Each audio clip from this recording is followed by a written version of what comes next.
256 days. Shut up. That is the long, long wait that we have done to bring back America's favorite segment. Way too fast. But here we are, ladies and gentlemen, for the third year in a row, the triumphant return of free money! For your bookie. Free money! For your My bookie. college football picks against the spread. Welcome back, folks. It's been, just feels so good to be back. Last year, of course, you'll remember that I went a resounding 68-65-3 by the skin of your in teeth. my picks. The skin of your teeth. Above 500. Our guest picker today, we are joined by the Vice President of Sports and Events in Arlington, the Executive Director of the Arlington Sports Commission, is our good friend, Matt Wilson. Hey. You guys got something big going on at the stadium this week, right? Yeah, we've had a few things. Big week in the city. Opened up a new hotel yesterday. Opened up a new hotel. The big things. I mean, I was out there. Why was I out there? I was out there in Arlington just this past week. And didn't call, apparently. Oh, I was at an event at AT&T Stadium, and yes, the new Rangers ballpark is coming along unbelievably. 72% done. Is that right? 72% done. But full disclosure, we were recording this early. We're recording this on Friday. So 74%. There you go. But by the time between it airs, that, 2% the new hotel, Texas Live, of course, is popping out there. The esports arena, and then you guys have a pretty big football game going on this weekend, right? That's correct. We're going to welcome the good folks of Auburn and Oregon. I hear they have at least a couple of fans. A few. Yeah. People, Auburn fans seem fairly passionate. Weird. In the pantheon of schools, fan bases that are really passionate, Auburn's, I'd say, top 90. Yeah, I would put them top 9. at least in the top 3/4 of all FBS college football fans. It's going to be a fun week out there in Arlington. Do you think? Let me ask you a question. You're a smart guy. I'm so glad that's why you ended that sentence. You have your finger near the pulse of Arlington. Do you get the feeling that there will be one or two Auburn or Oregon fans at Texas Live consuming a beverage? Auburn's tailgate party is at Texas Live. Is it really? Yeah. I mean, if you that is actually like that makes me a little tense. Oh my gosh! If you have an aversion to the color orange, stay away from Texas Live. If you love college football, though, it's going to be the place to see it. That is going to be because what time's the game kick?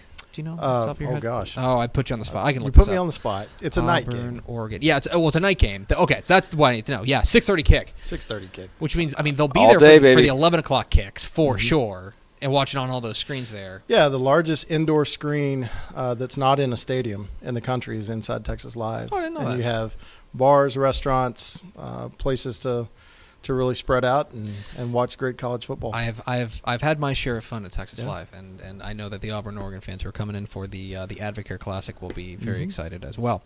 All right, let's get to the real crux of the matter. We're here because you're a gambling expert, and Vegas disagrees. And I, of course, went 68-65-3 last year. So it's two gambling experts here to break down Week 1 of college football. Max, what is our first game? I hate you so much. I'm so happy. This is the dumbest segment. It's so stupid that it's still going. Every time I want to put this out there. If you are watching this on YouTube, thank you, because every view really makes Max angry. Like, it really does. I hate all of you. 7 p.m. Thursday, out at Kyle Field. Texas State rolling in to take on the Aggies. 34-point favorites. So Texas State just named their starter. It's going to be Tyler Vitt, the guy who started 5 games for the Bobcats last year, going into College Station to take on the Aggies. I don't know how you're feeling about the Aggies this year. My thought is they might be a little bit better than they were last year, but the schedule's so brutal that they might actually have a worse record. 34 points is a lot, but I will say that at home on a Thursday night in what they feel like is a showcase game, I think Jimbo Fisher is going to keep the pedal to the metal. I think they're going to win pretty comfortably against the Texas State team that, even with Jake Spavital, excited to see what he does there. Probably going to take a little bit of time to get those gears turned. I'm going to take A&M minus 34. No way that they cover. Really? No way. First game, I hate seeing giant point spreads in the first week of the year. A&M, like everybody else, has holes to fill. Thursday night game, I feel like Texas State might come in with a few wrinkles. Ooh, okay. So you think that they're going to keep it close? I think that I wouldn't say they'd keep it close if 20 points is close. Yeah, I guess that's true. But I think A&M wins handily in the fourth quarter, but it might be a tighter game at halftime than our Aggie friends might want to be comfortable with. Okay, that's fine. All right, I'm going to take A&M minus 34, and you are going to take Texas State plus 34. Although, whenever you say, I'm going to take X team plus 34 against basically anybody, you're probably... Unless it's Alabama. Yeah, you're probably on the right side of that. Okay, what's next, Max? Oh, Tepper. This is so conflicting for you. Because up in the Northeast, our beautiful baby snow owls from Rice Our sweet baby owls are being fed to the Munkin Hive. Army, 23.5-point favorites against the Rice Owls. So this is tough because on one hand, Mike Bloomgren is among our favorite people. Yeah, he's pretty awesome. He's great, and we love the Owls, and we love Rice. And on the other hand, God, I just love Army so much. And when that machine gets going, they are a lot of fun to watch. Army, it comes in actually with a fair amount of hype this year, which is kind of weird. But this is a team that obviously coming out their 11-win season last year. Kelvin Hopkins Jr. is back to trigger the offense. I want to be clear. I think Rice is going to be better.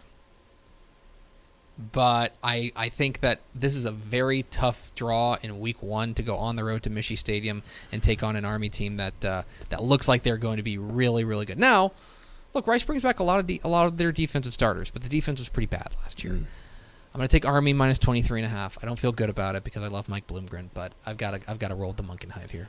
Coach Bloomgren really impressed at Texas High School coaches convention this year. Awesome. I mean, just everywhere that I went, people were talking about the impression that he made, and I'm not sure if that's really going to translate that much on the field. However, I played college football in an option offense, and I'll tell you, the first game of the year is really tough for option quarterbacks and offensive line and backs because spacing is so critical. That's why you see option teams really get stronger as the year goes on, just because they're getting their timing right. All that being said, Army wins 23.5 points. I'm not taking it. You know what? I think I'm going to flip it.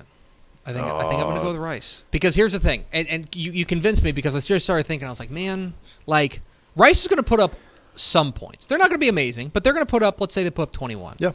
Then you're asking an option offense to score 45? Exactly. I think you're right. I'm going to go with Rice. I'm switching. I'm going to Rice plus 23.5. I feel like this is like an honor. You talked me. I was right on the cusp of it. I'm going to owe you a drink when he finishes with a sub 500 record at the end of the by season. one game. So thank by you. one game. Yeah, I'm going to go with Rice plus 23.5 like I always did. What's next, Max? Mr. Wilson will be excited about this. Oh yes. Montana State going to the South Plains, take on Texas Tech, 3 p.m. Saturday. No line, of course, but who needs one? Quick. What is Montana State's mascot? It's like the Bobcats. The Bobcats. Ding, ding, ding, ding, ding, ding. Thank you. Do you have any idea where Montana State is? It's not. Is it Billups? It is in. Bozeman. Bozeman. Bozeman. Bozeman, Montana. I've been watching a lot of Yellowstone lately. And Yeah. I'm really enamored with the state of Montana. I am extremely interested in this game, not from a results perspective. Tech is going to win the game, and if they don't, Tech's going to win the game. But I'm interested just in what a Matt Wells Tech team looks like, because we kind of know what a Utah State team looks like.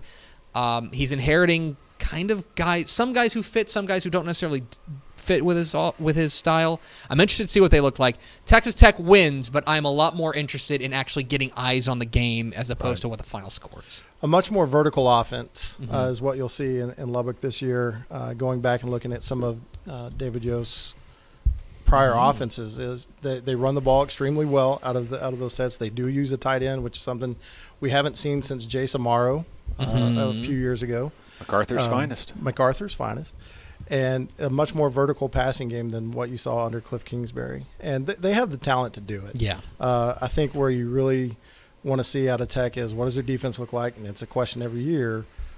Patterson is definitely a guy that's well respected. But I think Tech wins by 17. Oh, wow. Only 17? Yeah. Or 17 minimum? 17 minimum. Okay, I was going to say I think they win pretty comfortably. I don't know. Montana State is an okay FCS team. They're not bad. They're not lunch meat. This is not the Little Sisters of the Poor coming in. But I will say that I think Tech. Again, it's going to be one of those games where in the second quarter, Tech fans are going to be going, "Why aren't we up by 30 points?" Mm-hmm. People just forget first games are always really tough. Yeah.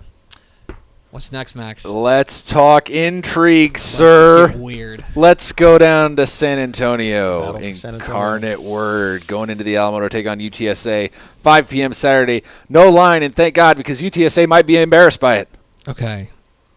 All right. I've been looking forward to this pick from you. All right. Full disclosure. Yes. I'll do this for you. Yeah. There's a lot of fun talk in this office about what happens if Incarnate Word wins this game. Okay. So what is the average amount of your average FBS versus FCS game? What do you think is the percentage chance that you would give the average FCS team? 18%. Yeah, a little under 20, Yeah. right? Like everything breaks right, maybe it goes crazy, things like that. This is closer to like 60-40. Okay, UTSA is the favorite, okay, and they should be. They are an FBS team. They have all the advantages of being an FBS team. But if you want to draw up the kind of team that can really give UTSA trouble, it's a team that plays with a chip on its shoulder, a team with maybe an outstanding quarterback like John Copeland, a team that's got some defensive guys that can be playmakers like West Lambert and Markel Cooks. A team now. It sounds like Frank Harris is going to be the quarterback for UTSA, and we know that they've got a new offensive coordinator. We know that Frank Wilson is probably coaching for his job. He may be coaching for his job in this game. Yeah. I'm gonna play it safe, and I'm gonna go with UTSA. But You're no fun. This has sirens going off all over for me. If and this game is close in the third quarter, baby. Oh, my gosh. It is going to be doctor. very interesting. I'm going safe. I'm going UTSA. But just because this is FBS versus FCS, don't just click this one off. This is a game that you want to go see. Incarnate Word for me. I'll take Incarnate Word. Yeah. And here's the reason why. I like to look at what teams have to play for. Obviously, every team will tell you they're excited. Every game counts, yada, yada, yada. Kind of like the line from Incredibles, when everyone's special, no one is. Mm-hmm. I bet that might be the I first. like that. No. That might be the first Incredibles reference you've ever had on this show. That is true, yes. Incarnate Word desperately wants the legitimacy of this win.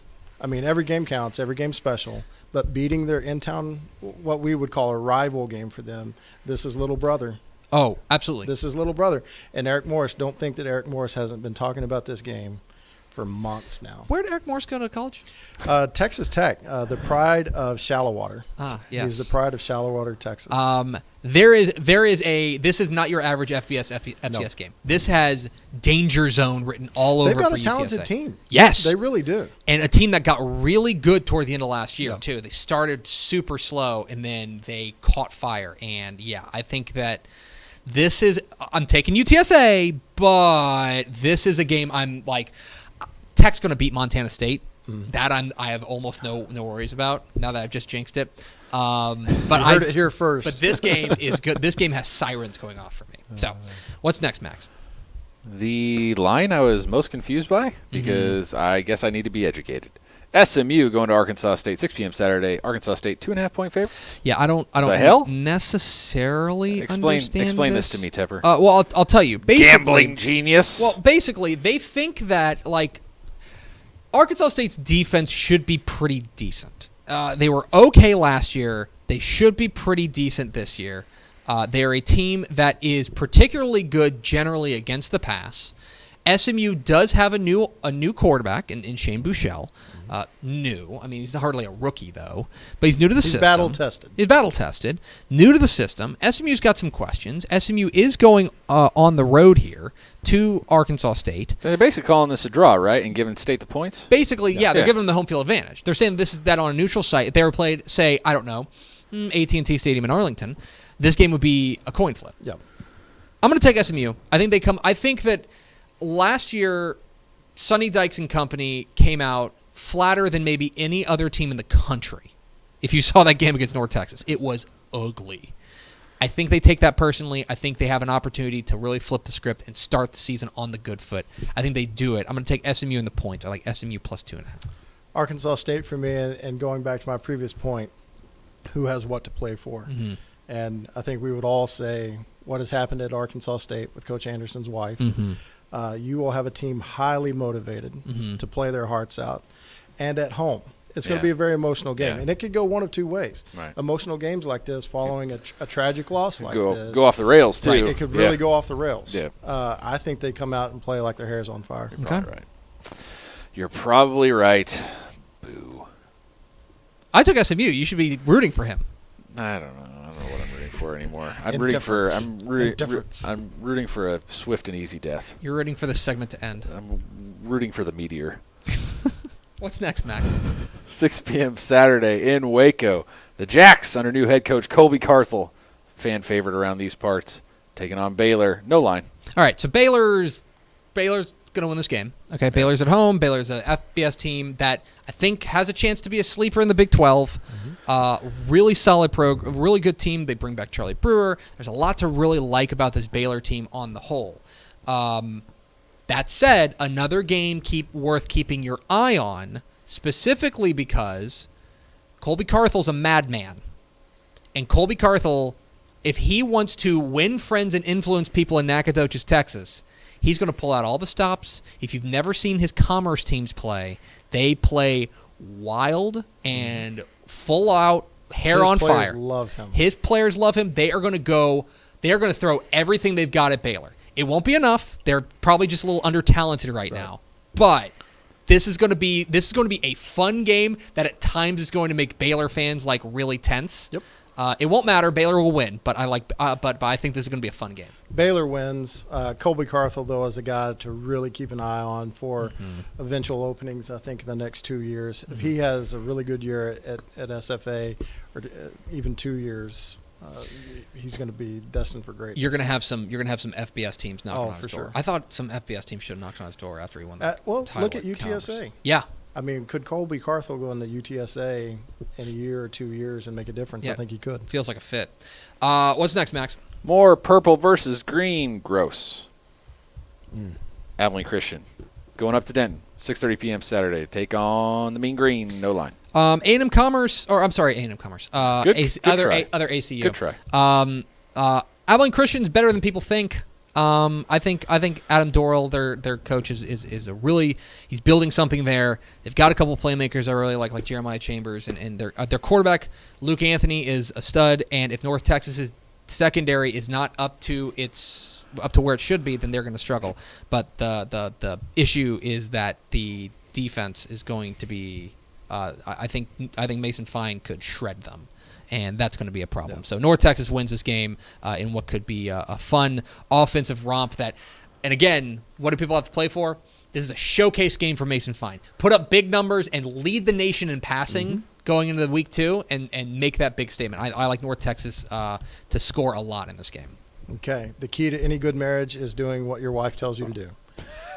That's what I've learned. 1,000%. That's what I've learned in 18 years of marriage. Yes. My wife, I was going through this with my wife last night, and she said, "What's the coach with a really strong jaw?" I said, "Seth Luttrell." She said, "That's the guy. He's at North Texas." Yeah. I said, "That's right." She goes, "You pick him every game." Yep. Okay. Because we want to see more of him. Got it. Her and her friends. So this is a very, very scientific pick. It's got a lot of research behind it. But Mrs. Wilson said Seth Luttrell and the Mean Green. We're going Seth Luttrell and the Mean Green. Kyle Chandler. Yeah, that's very Basically. that's a smart pick. I appreciate your rigor and you coming. I appreciate the seriousness with which you take America's Favorite segment. Thank you. If I could wink into the camera right now, let me just, if I can, just real quick. Yeah. I did it. There we go. What's next, Max? Oh, baby. Louisiana Tech taking on number 10 Texas, 7 p.m. Saturday. Texas 20.5-point favorite. Seems a little rich for me, but I don't know. I mean, basically, this is Vegas saying we believe that Texas is back, right? We believe that Texas is a big deal. Look, again. Will they have any running backs healthy for this game? Right, that's part of it. Is that they're going to be banged up. It sounds like Colin Johnson's hurt a little, or a lot of their running backs are really banged up. It sounds like It sounds like Keontae Ingram's going to be back for it, although he'll be rusty. Yep. Jordan Whittington. Last time we saw him was at AT&T Stadium. We were in standing Arlington. next to each other. We were standing next to each other, and we were a bit feeling like, This is real. Yeah, he's just going to run past everybody. This is a better Louisiana Tech team than maybe people realize. I think they've got a great quarterback with Jamar Smith and Adrian Hardy, their receiver. They've got a chance to hit some big plays. A lot of it's going to fall on whether or not the Texas secondary can contain them. The defense is replacing some stuff. And so this is going to be a real telling story for Texas's offense. They should be able to score, and they should be able to score in bunches. Beating a team by 21 is a lot. But I think they do it. I'm going to go with Texas minus 20.5. As long as my mom doesn't watch the segment, Okay. I'm okay with saying this. And there's a pretty good chance she will watch this segment. I take Texas at home. It's a pain to say. There's a little bit of pain in my voice to say that. However, Texas has a lot of great pieces. They've always had great talent. I think that we saw a team that got stronger as the year went on last year. They're going to build on that. The excitement is back in Austin, where you saw a student body that was really non-existent for a long time. Really, there were a lot of people that just were non-existent. I think you'll see a rowdy crowd there at home. I think so, too. And I'll take Texas in. Night game helps, too. Yeah. Night game, get people a little bit fired up for the game, so to speak. Yeah. Yeah, excited. That's a nice way of putting it. They'll have an excited, loud Highly crowd. motivated. Highly motivated crowd. What's next, Max? The Week 1 Sadness Bowl.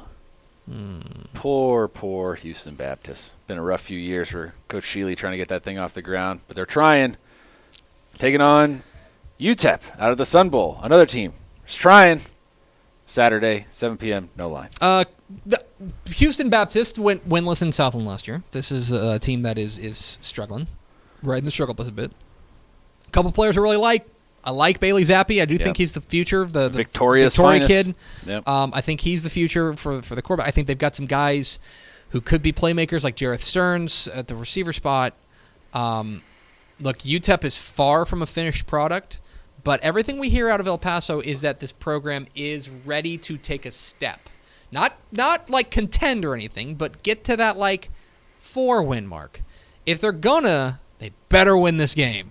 I think UTEP wins this game in front of at the Sun Bowl, and I think they come home with a win. Start 1-0. Can somebody tell me what the Houston Baptist mascot is? Huskies. Okay. Pet peeve of mine is having a mascot that doesn't match the geographical place. No, absolutely. Like Utah Jazz. Right. That doesn't make It any doesn't sense. make sense. Doesn't make any sense. It's true. Los Huskies- Angeles Lakers. Right. But contrast that with the UTEP Miners, where you are right by the mountains. You can stick a pickaxe Yeah. in the campus Yeah, and I feel mean, like, it oh yeah, makes I get it. sense. Yes. It makes sense. I do not belong in the heat and humidity of Houston. We Sure. saw that last month in Houston. We saw did. that. We did. Huskies have no business in the heat and humidity of Houston. UTEP wins handily. Again, the science that you approach Flawless this with logic. is just I think whenever you guys invite me on here, you think I'm just pulling something out No. of thin Oh, air. no. no. This I is- appreciate you taking this with the seriousness that guy doesn't. So Yeah, thank no you. Huskies in Houston. Thank you.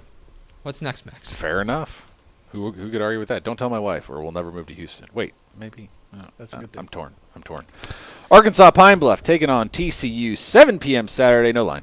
Just another question, kind of like we were talking about the Tech game. Like TCU's not in danger of losing this game, but giant flashing red question marks about the offense, specifically quarterback. What does the quarterback look like? What does the offense look like? I am fairly certain the defense is going to come out and just dominate Arkansas Pine Bluff. The question is going to be, what do they do when they have the ball? What do they look like? Who steps up? Who gets the ball to people like Jalen Reagor? Big questions about quarterback. This is another game that, look, the game's going to end 45-14 or whatever it does, but I want to see how it progresses. The how in this game is a lot more than the what at the end of it. It's got to be so frustrating as a TCU fan to always have a question at quarterback. I mean, Been basically since Dalton. Well, I mean, you could argue the quarterback. Who was the Boykin? Boykin. I'm sorry. You could Yeah, argue I was like, Yeah, Boykin. Easy, Tepper. Calm However- down. Sorry. It's got to be frustrating, and to go into it to consistently have such a good defense. Now, a little bit down last year, a lot of injuries. Another question I have is, why do they always have so many injuries? I don't know. I can't answer that. TCU, I think it'll be an ugly win. I think it'll be one of those things where people kind of walk away going, ugh. Yeah. I mean, yeah, we'll know. Like, if this game's 34-3, then I feel like TCU fans are going to walk out there and be like, golly. And, like, if there's, like, a defensive score, which there probably will be. People are going to subtract that from People the are going to be offense. like, oh, man, like, I don't know about this. What happens when we play, Baylor? What happens when we play, Iowa State? When you get into an offensive shootout, Yeah. how are we gonna win those games? Right, exactly right. So, but TCU wins. TCU Yeah. wins. Finally, Max. That's right, folks. You came to the place with the expert who completely forgot that Trayvon Boykin existed. My bad. He knows everything about football, and he's going to tell you more about what he knows. I'm sorry. Here when we talk about Houston taking on number 4 Oklahoma, 6:30 p.m. Sunday. Oklahoma 25-point favorites. Tell us everything. So this is, I feel like this line is both a little bit too respectful for Oklahoma, and specifically Oklahoma in Norman. And is this a disrespectful line to Houston? Yes. I think this is a disrespectful line to Houston. Look at the other lines. I mean, yeah, This is Houston. 25-point favorite. I mean, that's a lot. Look, Oklahoma's probably going to win this game. Now, if they don't, we've certainly got something.